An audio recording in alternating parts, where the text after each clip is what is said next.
ভালো না তো খাই তো, মরে না তো কেউ, মরলে তো তাই বালের ব্যবসা বন্ধ করে দিতাম। যে একবার খাই হাতে সারা জীবনই নীতিতে। গরুর মাংস 600। 600? হ্যাঁ, 1 কেজি 200।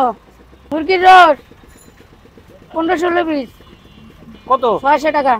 টিকা 300, পুরানি 60, পোলাও 200, তিহারি 300, মোরগ পোলাও 300, জর্দা 300। 500 টাকা বাড়ি বেচছি না, ধরেন আমার মালটা নাই, মালটার দাম বেশি, 2 মাস ধরে বেশি 600 টাকা করে। তা আপনার জিনিসের দাম বাড়লে দাম লইবেন না। আবার যখন মাল আসবে, যখন এভেলেবেল মাল থাকবে এর সঙ্গে তো 500-400 বেশি, এটা করে লাভ আছে। মাল বুঝছে এই যে মাল আর কয় টাকা বিক্রি হবে, 8-10 হাজার টাকা বিক্রি হবে। এটা বিভিন্ন জায়গা থেকে আসে, যেমন ঝান্ডারা চায় সাইডে থেকে বিভিন্ন জায়গায় কাজ হয়, বিভিন্ন জায়গার তো মালটা আসে। কোন ধরনের কাস্টমার বেশি আসে? মধ্যবিত্ত, সবাই আসে। পাবলিক যাতে মাতাল তাহলে ঠিক আছে, থেকে কিনতে পারে না। বাজারে 1 কেজি মাংস 800-750 টাকা কেজি। এনতে আপনি 200 গ্রাম 300 গ্রাম মাংস কম হয় মাপে। আমি কিন্তু কষাই তো গেলে আগে মাপ দিই অন্য দোকানে,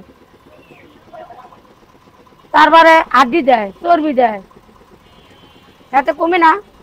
তো এটা তো হাড্ডি চর্বি সবই আছে, তাই এটা রান্দা 2 কেজি মাংস রানলো 1 কেজি, এটা অনেক জিততি না।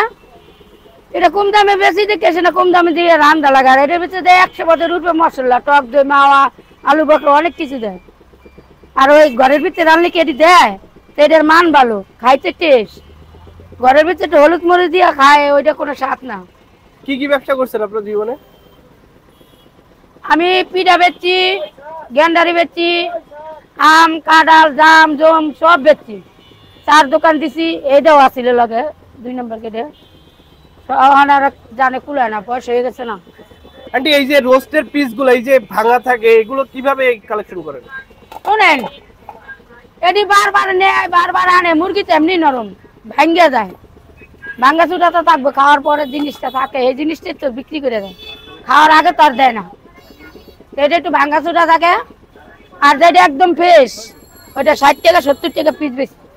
বিদেশে কেউ অনেক মানুষ নেয়, আর আত্মীয় স্বজন থাকে, বাপ মা থাকে, আর আইয়া নেয়, পরে পাঠায় দেয়।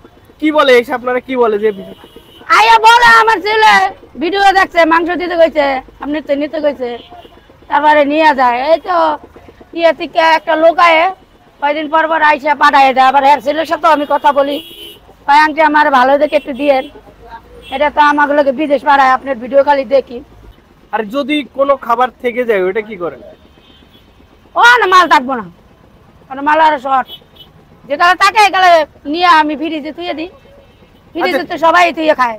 আচ্ছা, সবচেয়ে মানে কোন টাইমটা আপনাদের বেচা বিক্রি ভালো হয়? শীতের সময়? শীতের সময় ভালো হয় বিক্রি, বেশি মাল হয়, বেশি কাস্টমার বেশি হয়। আর অন্তত দিনকালের অবস্থা বেশি ভালো না, অনুষ্ঠানও তেমন একটা হয় না।